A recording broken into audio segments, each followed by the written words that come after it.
పాఠశాల వేదికగా తెలుగు భాషా దినోత్సవ శుభాకాంక్షలు.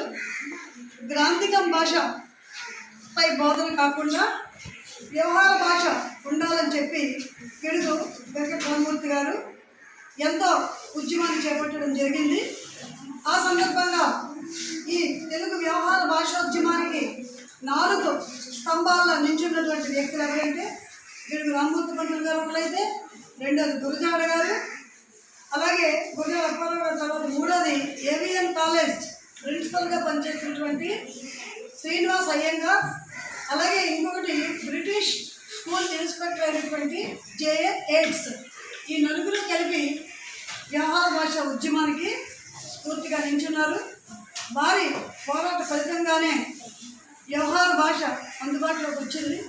ఆ రకంగా బోధన చేస్తేనే అందరికీ అర్థమవుతుందని ఎంతో మందితో వాదన చేసి తన వాదన పట్టికతో నెగ్గినటువంటి పిడుగు రామూర్తి గారికి ఈ సందర్భంగా మా అందరం కూడా జైలో జై జయ ధ్వానాలు పలకాలి. జైలో పిడుగు వెంకటరామూర్తి గారికి జై, తెలుగు భాషకి తేనె కన్నా తీయదు మన తెలుగు భాష, పంచతొల్ల కన్నా జున్ను ముక్క కన్నా తీయలేని తెలుగు భాష. అలాంటి తెలుగు భాష మాధుర్యాన్ని మనం మర్చిపోకుండా మన అందరం కూడా తెలుగులోనే మాట్లాడాలి, తెలుగుని బతికించాలి. తెలుగు వ్యవహార భాష ఉద్యమ నాయకుడిగా నిలిచినటువంటి పిడుగు రామూర్తి గారికి మరొకసారి జన్మదిన శుభాకాంక్షలు తెలియజేస్తూ ధన్యవాదాలు.